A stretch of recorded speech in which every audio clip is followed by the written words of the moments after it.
그 후손들도 네. 뭐 전에 듣자 하니 우리 선조께서 이런 의병 네. 활동으로 자꾸 하셨다더라라고 아무리 주장해도 그렇죠. 기록이 없으면 없으면 안 되는 거죠. 인정을 못 받는 거죠. 근데 그 기록을 그때 뭐 누가 남길 수 있었겠습니까?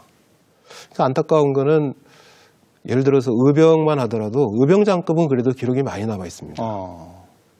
근데 평범한 의병들, 그러니까 직접 총을 들고 싸우다가 전사한 의병들의 경우에는 이름이 남아있지 않은 거죠. 기록이 없는 거죠. 그렇죠. 근데 그분들을 찾아내서 포상을 하고 기릴 방법이 없는 거죠. 뭐 혹시라도 누가 기록을 좀 했다 손 치더라도 네. 그게 일제 손에 들어가면 다 체포 리스트가 되니까 그렇죠. 억지로라도 일부러 기록을 안 남기는 거 아니겠어요? 그러니까 독립운동가는 기록을 남기지 않는 거죠. 그러니까요. 네. 그 독립운동을 하던 쪽에서는 기록을 남기지 않고 지금 남아있는 기록은 대부분 일제가 남긴 기록이고요. 그러니까요. 일제가 포착해서 체포하려고 내지는 체포해서 구속하고 처형하고 그 명단들만 지금 있는 거죠. 그렇죠. 예. 신출귀몰하고 안 잡힌 독립운동가들은 없는 거예요. 어찌 보면. 그 신출귀몰한 독립운동가들도 일제가 중요하다고 생각하면 그래도 기록을 남겼는데요. 네. 예를 들어서 요즘 이제 한참 부각되고 있는 김원봉 같은 경우는 한 번도 체포된 적이 없거든요. 그래도 중요한 인물이니까 일제가 계속 기록을 남기죠. 김원봉, 의혈단. 그렇죠. 무장투쟁, 테러리스트. 의혈투쟁하고 무장투쟁 벌인. 네. 그러니까 그 정도 급이면은 일제가 기록을 남깁니다. 아주 중요한 인물의 경우는 정부 문서에서라도 기록을 남기니까 그래도 우리가 활동 내용을 파악할 수가 있죠. 근데 그 정도 급이 아니고서도 독립운동 하신 분들이 굉장히 많은데요. 심지어 목숨까지 바쳐서 하신 분들도 많은데 그런 분들의 경우에는 오히려 이름을 남기지 않은 경우가 굉장히 많다는 거죠. 총 15,000명 아까 말씀하셨는데 그 가운데 여성이 몇 명입니까? 안타깝게도 여성이 한 2%밖에 되지 않습니다. 2%? 네. 근데 실제로 2%밖에 없나요? 실제로는 더 있었을 겁니다. 근데 여성의 경우는 상대적으로 독립운동가들이 남긴 기록 자체가 적을 뿐만 아니라 여성의 경우는 더 기록이 부실하고요. 그 다음에 이제 여성 독립운동가의 경우는 우리가 좀 시각을 바꿔볼 필요가 있는데요. 저는 독립운동을 하신 남자분들의 아내, 어머니는 다 독립운동에 기여하신 분이라고 생각을 합니다. 특히 해외에서 독립운동하신 분들은 아내나 어머니의 지원이 없었으면 독립운동을 하는 것은 불가능하거든요. 그런 의미에서 보면은 남성 독립운동과 여성 독립운동을 좀 다른 차원에서 이해할 필요가 있다는 생각이 일단 들고요. 그나마 이제 작년에 독립운동가의 아내, 독립운동가의 아내죠. 독립운동가의 아내들이 이제 서원이 되기 시작했는데. 그래요. 유명한 이제 이상용 선생의 손주 며느리, 그 다음에 이회영 선생의 부인 이런 분들이 작년에 이제 서원이 됐는데요. 그분들은 그나마 스스로 당신들의 기록을 남기셨습니다. 회고록을 남기셨어요. 회고록. 그 회고록을 근거로 해서 이제 공적이 인정돼서 이제 포상이 됐는데 대부분의 여성들은 스스로 기록을 남길 기회도 갖지 못했거든요. 그래서 저는 독립운동가의 아내나 어머니에 대한 시각을 바꿔서 그분들도 독립운동가로 인정을 해야 되지 않을까. 그분들이 독립운동하는 남편이나 아들을 지원하는 활동 자체도 독립운동의 넓은 의미의 독립운동으로 봐야 되지 않을까 그런 생각이 듭니다. 직접 총 들고 나가 싸우지 않았으나 남편에게 총 들고 나가 싸우시오. 집안은 내가 건사하겠소. 그것만 해도 독립운동. 예를 들어서 이제 1911년에 만주에서 출범한 신흥무관학교라는 유명한 이제 독립군 간부 양성 학교가 있는데요. 신흥무관학교의 설립자나 뭐 교관들은 다 남성이죠, 당연히. 근데 신흥무관학교에서 독립군 간부가 되기 위해서 교육을 받는 학생들을 뒷바라지하는 건 다 그 남성들의 아내들이었거든요. 학생들한테 밥 해주고 학생들이 내준 빨래 해주고 옷 만들어주고 하는 역할은 다 여성들이었거든요. 그럼 여성들이 신흥무관학교 활동을 지원한 것도 독립운동으로 봐야 되지 않을까. 저는 그렇게 생각을 합니다. 우리 이 관장께서는 특별히 그 여성 독립운동을 그동안 강조해 오신 분입니다. 지금 이제 한국 독립군 총사령관을 지낸 지청천 장군의 외손자이시잖아요. 네. 근데 본인 스스로가 나는 지청천 장군의 외손자라기보다 지청천 장군의 부인, 아내이신 윤용자 여사의 손자라는 게 더 자랑스럽다. 이런 말을 하셨잖아요. 네. 그게 무슨 뜻입니까? 물론 뭐 공적으로야 이제 지청천 장군이 더 많이 알려지셨고요. 또 하신 활동도 더 뭐 컸고요. 그렇게 이제 인정을 할 수가 있는데, 그래서 독립군 총사령관, 예, 한국광복군 총사령도 지내셨으니까요. 임시정부 또 국무위원까지 지내셨으니까 예. 겉으로 드러난 활동만 놓고 보면 지청천 장군이 훨씬 더 독립운동에 기여하신 바가 크고 그분의 후손이라는 걸 자랑스럽게 얘기해야 되는데요. 예. 저로서는 외할머니의 존재가 더 크다고 생각을 했고요. 일단 지청천 장군이 그렇게 독립운동을 하는 것을 가능하게 했던 아내, 그러니까 저한테 외할머니 되는 윤용자 여사의 활동도 또한 굉장히 중요하다고 저는 생각을 했습니다. 그러니까 어떤 활동들이 이제 기록이 남아있나요, 혹시? 이제 그 기록이라는 거 공식적인 기록으로는 없죠. 왜냐하면 지청천 장군이 독립운동을 밖에서 열심히 움직이실 때 가족들을 먹여 살리는 일을 저희 외할머니께서 다 하셨거든요. 그러니까 귀한 집에서 자란 여자가 만주에서 농사 짓고요. 그다음에 일남이녀 자식들 다 걷어서 큰 탈 없이 또 키우셨고요. 저희 외할머니는 자식들이 어느 정도 큰 다음에는 본인이 직접 또 독립운동에 투신하셨고요. 그래서 저희 외할머니는 독립운동가의 아내로서 포상된 게 아니라 다른 독립운동 활동으로 2016년에 이미 포상이 되셨습니다. 그래요. 네. 네. 건국훈장을 받으셨는데 자녀들이 다 장성하니까 본인도 뛰어드셔서. 그래서 저로서는 뭐 자녀들이 다 장성하고 나서 독립운동에 투신한 활동 자체도 굉장히 높게 평가받아야 되지만 그 이전에 독립운동가의 아내로서 독립운동가를 뒷바라지하고 자식들을 잘 키운 외할머니의 활동은 진짜 그야말로 귀감이 되겠다 그런 생각이 들었고요. 또 이제 제가 외할머니 후손이라는 걸 더 자랑스럽게 생각한다는 건 외할아버지는 제가 직접 겪어보지 못했고요. 제가 1956년생인데 외할아버지인 지청천 장군은 57년 초에 돌아가셨거든요. 그러니까 제 기억에는 외할아버지가 없습니다. 그런데 외할머니는 제가 8살, 9살 때 돌아가셨으니까 제가 어렸을 때 외할머니와 지내던 기억은 아직도 있거든요. 그래요. 그래서 외할머니가 더 좀 각별하기도 해서 제가 어떤 자리에서 지청천 장군의 후손보다는 여성 독립운동가, 모녀 여성 독립운동가의 후손이라는 사실이 더 자랑스럽습니다라고 얘기를 했죠. 그냥 일남이녀를 키워낸 게 아니라 그 일남이녀를 또 다 독립운동가로 키웠잖아요. 어머님이신 집보경 여사님. 그리고 외삼촌인 지달수 선생. 그러니까 아들 하나와 딸 하나가 다 독립운동에 투신을 했죠. 어머님은 어떤 역할을 하셨고 외삼촌은 어떤 역할을 하셨나요? 외삼촌은 지청천 장군이 1930년대 초 만주에서 한국독립군이라는 독립군 부대를 만들어서 활동할 때 한국독립군에 입대해서 그때부터 이제 무장투쟁을 벌이셨고요.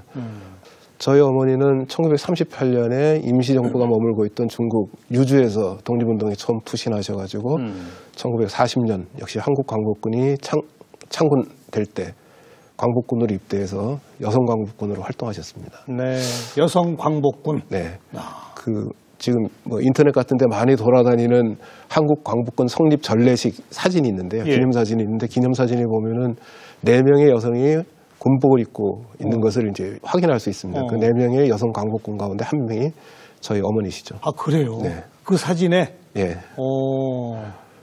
광복군이 처음 출범했을 때는 주로 간부 중심의 군대였습니다.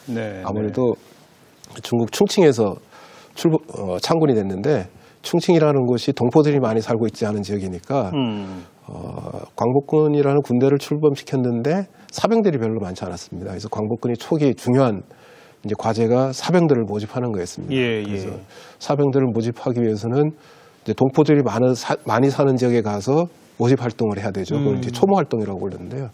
초모 활동이 벌어지는 지역이 주로 일본군이 점령한 지역입니다. 그래서 그 중국 부양이라는 곳에 가서 초모 활동을 벌이셨죠. 그러니까 일본군 점령 지역에 가서 초모 활동을 벌인 거기 때문에 이게 이제 발각되면 바로 처형될 수 있는. 그렇죠. 감시를 피해서 선전을 해야 되는 거니까. 그래서 1년 동안 이제 일본군 점령지역에 가서 이제 활동하신 게 뭐 가장 돋보이는 활동이라고 할 수 있습니다. 그 얘기를 어려서부터 쭉 어머니한테 듣고 자라셨을 것 같아요. 예. 그죠? 지금 생각해 보면은 제가 역사에 관심을 갖고 특히 이제 독립운동사를 공부하겠다고 마음먹은 거는 역시 어머니한테 들은 이야기가 그죠? 아마 알게 모르게 영향을 미친 것 같습니다. 네, 네. 혹시 어릴 적 들은 얘기 중에 지금 좀 전해주실 만한 얘기 없어요? 이제 만주에 사실 때 어린 시절 만주에 사실 때 워낙 못 먹어서 굉장히 힘들게 사셨다는 얘기를 자주 하셨고요. 아마 그래서 이렇게 이제 체격이 작은 모양이다라고 이렇게 말씀하셨고 그런 가운데서도 또 잊혀지지 않는 이야기는 해마다 이제 국칠 8월 29일이 되면은 만주에 살고 있는 우리 동포들은 하루 세 끼를 굶었다. 밥을 안 먹었다. 네. 그 나라 없는 나라 이름 백성이 어떻게 하루 세 끼 밥 먹을 자격이 있냐 그러면서 그야말로 이심전심으로 노인부터 어린애까지 다 하루 세 끼를 굶었다. 그러면서 그 하루 세 끼를 그냥 굶는 데 그치는 것이 아니라 그런 굶는 행위를 통해서 우리는 독립을 해야겠구나 하는 그런 의지를 다질 수 있었다. 그런 말씀을 들었죠. 그래서 어렸을 때 어머니한테 그런 얘기를 들은 게 어쨌거나 제가 독립운동사를 공부하는 계기가 됐고 그랬겠죠. 그러다 보니까 지금 독립기념관장이라는 자리에까지 온 것 같습니다. 그 어머님 광복군 사진 아까 얘기하셨는데 몇 년 전 아주 인기 끌었던 저 영화 있고 또 드라마도 또 요새 나오고 그래서 그 당시 여성 독립 광복군들이 있었어라는 게 이제 처음 대중들한테 알려지기 시작한 거 아니겠습니까? 그렇죠. 얼마 전에 나온 이제 그 암살이라는 영화에서 이제 한국 독립군에서 활동하던 여자 주인공 때문에 여자도 독립군 활동을 했어라고 사람들이 이제 비로소 관심을 갖게 되는데 사실은 그 모델이 남자연이라는 분이라고 많이 알려져 있는데요. 아닌가요? 어머니신가요 혹시? 아닙니다. 그 남자연이라는 분이 이제 모델이라고 얘기되는 이유가 남자연이라는 분은 본인이 직접 총을 들고 싸웠다는 기록은 없는데 1920년대 이미 만주에서 여러 독립군 부대를 지원한 활동을 벌이셨고요. 지원 활동. 예.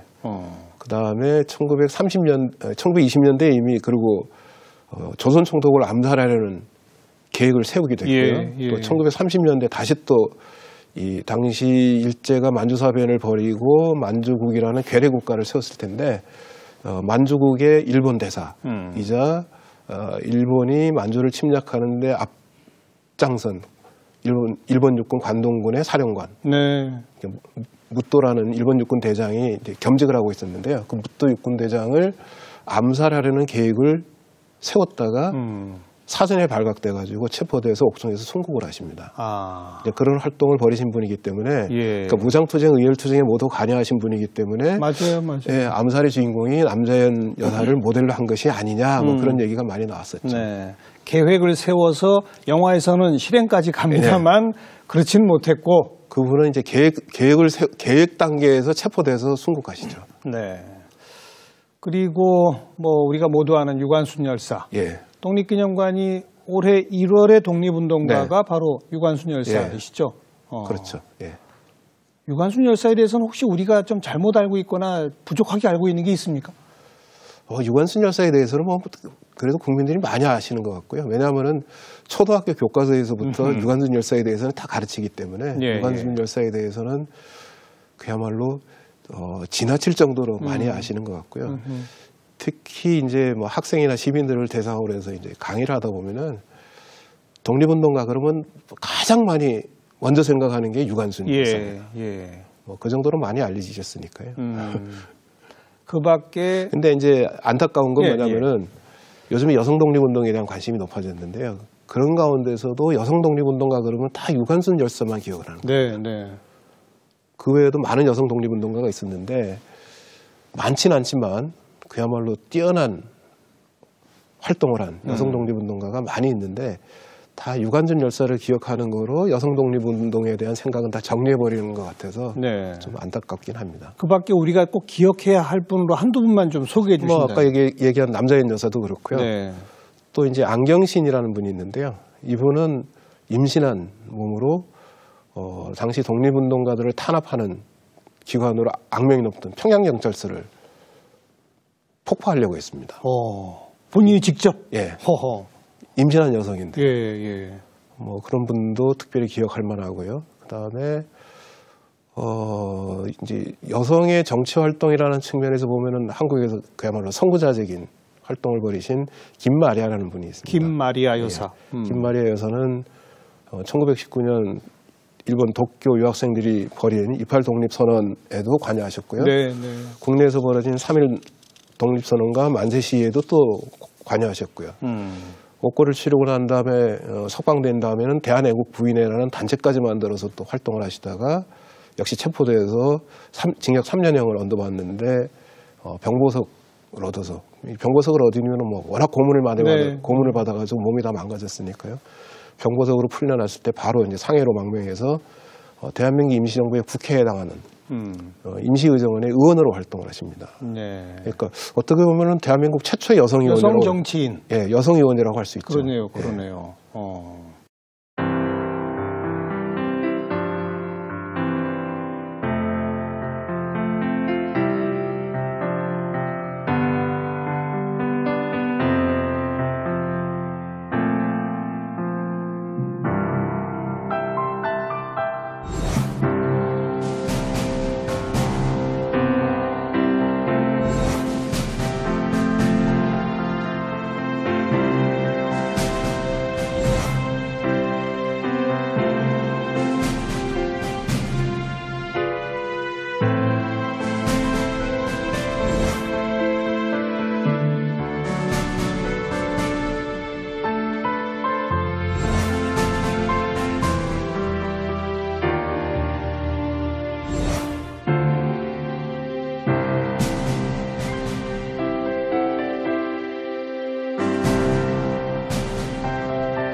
아까 독립기념관에서도 이렇게 독립유공자분들을 발굴하는 사업을 체계적으로 진행하고 있다고 그러지 않았습니까?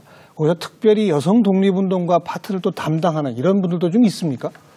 지금 현재로서 뭐 여성 독립운동가를 따로 발굴하는 작업을 하고 있지는 않은데요.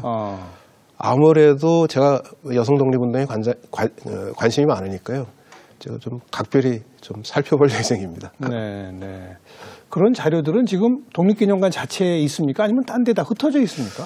지금 독립운동 관련 자료가 여러 곳에 지금 흩어져 있습니다. 뭐 독립기념관이 갖고 있는 자료도 많이 있지만 뭐 국사편찬위원회라든지 뭐 국가기록원이라든지 여러 기관에 지금 나뉘어져 있기 때문에 그런 자료들을 통합적으로 관리하는 문제도 좀 시급할 것 같습니다. 그렇죠. 네. 우선 체계적인 색인이나 목록이라도 좀 되어 있나요? 각 기관마다 이제 다 그런 뭐 색인 작업은 다 해놨는데. 근데 그걸 하나로 좀 통합 데이터베이스를 만들어야죠. 어쨌거나 독립운동 관련 자료를 통합적으로 관리하고 활용하는 문제도 이제는 좀 심각하게 고민할 때가 된 것 같습니다. 네. 그래서 꾸준히 해야죠. 그 독립운동가들을 발굴하고 서훈 포상하고 하는 거는 뭐 올해가 100주년이니까 올해 딱 집중해서 이게 하고 말 일이 아니잖아요. 그죠? 대한민국이라는 국가가 존재하는 한 계속 벌여야 될 작업이죠. 그렇죠. 지금 남북관계가 지금 변화하면서 이 독립운동사라든지 독립운동가 발굴이라든지 이런데 이제 남북 합작 연구나 뭐 합작 기념 사업 이런 것도 논의가 돼야 되지 않겠습니까?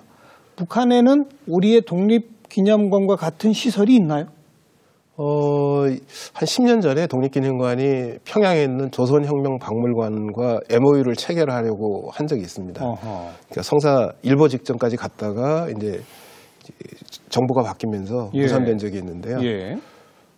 이제 의향서라 그러죠. 의향서만 교환하고 정작 이제 MOU는 체결하지 못한 적이 있는데 10년 전에 조선혁명박물관이 이제 우리로 치면은 독립기념관에 해당되는 기관입니다. 그래서 조선혁명박물관과 교류 협력 사업을 좀 속개하고 싶은 그런 생각이 좀 있고요. 어쨌거나 남과 북 사이의 역사인식의 차이도 있지만 공통점도 있습니다. 그러니까 지금은 이제 차이를 드러내기보다는 공통점을 찾아내서 계속 확인시켜 나가는 작업을 해야 될 때라고 생각이 들어서요. 특히 항일 투쟁에는 공통점이 더 많은 거 아닌가요? 근데 아무래도 이제 김일성과 관련된 부분이 들어가면 남북의 인식이 확연히 갈리니까요. 누가 주도권을 가졌느냐 뭐 이런 거. 그래서 지금 남과 북이 모두 인정하는 그런 역사적 사건이나 인물을 중심으로 해서 남북이 역사인식의 공통점을 확인하는 작업을 할 필요가 있다는 생각이 드는데요. 3.1운동도 그 중에 하나입니다. 3.1운동도 남북 모두가 모두 높게 평가를 하고 있기 때문에 올해 100주년을 맞이해서 이제 정부가 승인을 하고 북쪽에서 협력하겠다고 하면은 북쪽에 남아있는, 북한 지역에 남아있는 3.1운동 관련 기록을 좀 찾아내서 이제 확보하는 작업을 벌이고 싶고요. 그 다음에 북쪽에서도 만세 시위가 활발하게 벌어졌는데 만세 시위 사적지 조사 작업도 좀 벌일 구상을 갖고 있습니다. 저희 독립기념관이 몇 해 전부터 열심히 노력을 해가지고 문헌으로는 다 확인을 했습니다. 기록으로는 어떤 지역에서 언제 만세 시위가 벌어졌는지에 대해서 다 조사를 했는데 지금 북한 지역에 그런 만세 시위 사적지가 지금 어떻게 남아 있는지 그런 조사를 남북이 공동으로 벌였으면 좋겠다는 생각을 하고 있습니다. 그리고 뭐 요즘은 뭐 일부 언론들에서도 그 3.1 운동이나 이런 거에 지금까지 안 밝혀진 전국 구석구석에서 19년 3월 1일 날 우리 동네에선 이런 일이 있었다더라. 이런 게 막 자꾸 연재가 되고 그러더라고요. 그러니까 아주 반가운 일 아니겠습니까? 100주년을 맞아서 특히 이제 지방자치단체에서 그런 작업을 하는 것은 굉장히 바람직한 일이죠. 그거는 그야말로 정부가 할 수 없는 부분을 지자체에서 지금 하고 있는 것이기 때문에 이제 상호 보완적으로 이제 이루어져야 될 일일 것 같습니다. 그러니까 저도 그런 기사를 어쩌다 이렇게 한번 보면 정말 깜짝 놀라게 되더라고요. 아, 저 시골 구석구석에서 이런 일들이 있었구나.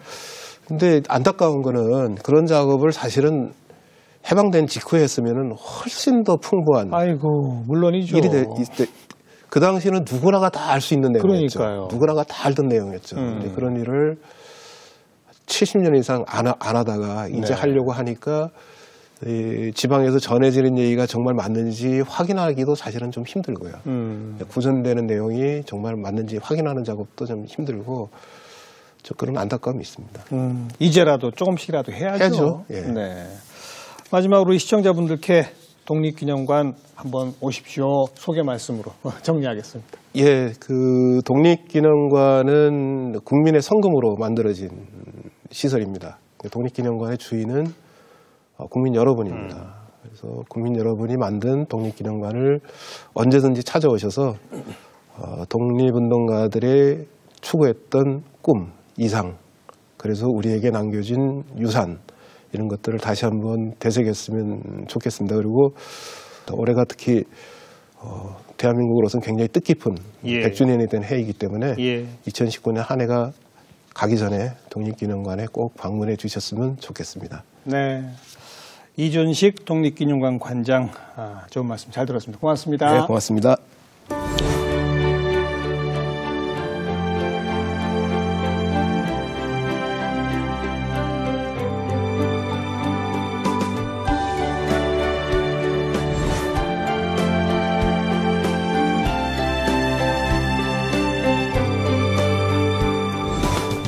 독립기념관 한번 가셔서 100년 전 그날 떠올려 보시고요.